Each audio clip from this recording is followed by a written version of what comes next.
بسم اللہ الرحمن الرحیم۔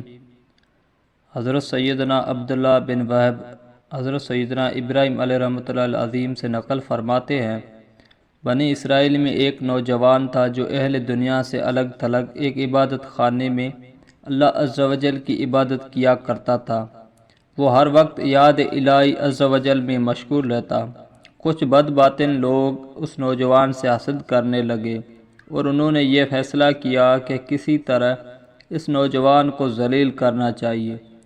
بہرحال حاسدین کی وہ جماعت ہر وقت اس عابد و زاہد نوجوان کو ذلیل کرنے کی فکر میں سرگردان رہنے لگی۔ بالآخر ان کے گندے ذہنوں میں یہ خیال آیا کہ فلاں عورت جو بہت زیادہ حسین و جمیل اور فاحشہ ہے، اس کو لالچ دے کر اس بات پر راضی کیا جائے کہ وہ اس عابد نوجوان کو اپنے فتنے میں مبتلا کرے۔ چنانچہ ان بدبختوں کی وہ جماعت اس فاحشہ عورت کے پاس آئی اور کہا، اگر تو اس نوجوان کو اپنے فتنے میں مبتلا کر کے دے تو ہم تجھے مالا مال کر دیں گے۔ ہمیں امید ہے کہ تو اسے رسوا و ذلیل کر سکتی ہے۔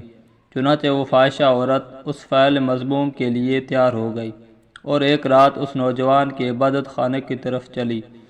رات بہت اندھیری تھی، اوپر سے بارش شروع ہو گئی۔ عورت نے اس نوجوان کو پکارا، اے اللہ عز و جل کے بندے، مجھے پناہ دو۔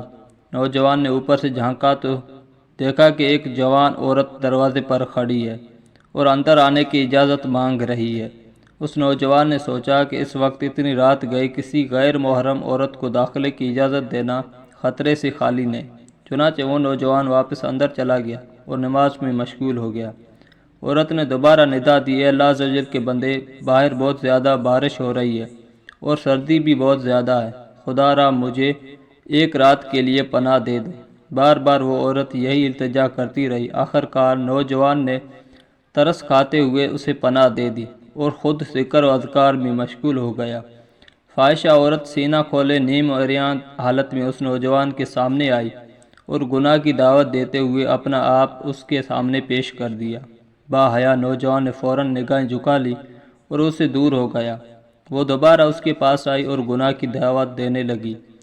نوجوان نے کہا، اللہ عز و جل کی قسم، میں ہرگز یہ گناہ نہیں کروں گا جب تک میں آزما نہ لوں کہ اگر میرا نفس گناہ کرے تو کیا وہ اس گناہ کے بدلے جہنم کی آگ برداشت کر لے گا۔ پھر وہ نوجوان جلتے ہوئے چراغ کی طرف بڑھا اور اپنے انگلی اس پر رکھ دی، یہاں تک کہ انگلی جل گئی۔ پھر وہ عبادت میں مشغول ہو گیا۔ فاحشہ عورت نے قریب آ کر پھر اسے گناہ کی دعوت دی تو نوجوان نے اپنے دوسری انگلی جلا ڈالی۔ اسی طرح وہ فاحشہ عورت بار بار اسے گناہ کی دعوت دیتی رہی اور نوجوان اپنی انگلیاں جلاتا رہا۔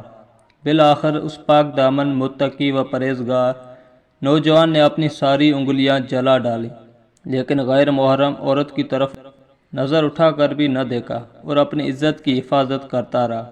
جب اس فاحشہ نے یہ صورتحال دیکھی، اس نوجوان نے ایک گناہ سے بچنے کے لیے اپنی ساری انگلیاں جلا ڈالی ہیں تو اس نے ایک زوردار چیخ ماری اور تڑپ تڑپ کر مر گئی۔ 100,000 آفرین اس نوجوان پر جو اللہ عز و جل کے خوف سے ایسے وقت میں گناہ سے باز رہا جب ارتکاب گناہ سے کوئی چیز مانع نہ تھی۔ جنہیں اللہ عز و جل کا خوف ہوتا ہے وہ بہرحال میں چاہے خلوت ہو یا جلوت اللہ عز و جل سے ڈرتے ہیں اور گناہوں کی طرف راغب نہیں ہوتے۔ اس نوجوان نے اپنی انگلیاں تو جلا ڈالی لیکن ایک نظر بھی اس فاحشہ پر ڈالنا گوارا نہ کی۔ حقیقت یہ ہے کہ جس کے ساتھ اللہ عز و جل کی مدد ہو اسے کوئی رسوا ذلیل نہیں کر سکتا۔ جسے اللہ عز و جل توفیق عطا فرماتا ہے وہ گناہوں سے بچنے کی راہیں نکال لیتا ہے۔ حاسدین نے تو خوب کوشش کی کہ کسی طرح اس نوجوان کو ذلیل کریں، لیکن جسے اللہ عز و جل عزت دے اسے کون ذلیل کر سکتا ہے۔ اس قادر مطلق عز و جل کے سامنے کسی کی کیا مجال۔ وہ جسے چاہے عزت دے، جسے چاہے ذلیل کرے۔ وہ جسے بلند کرنا چاہے اسے کوئی پست نہیں کر سکتا۔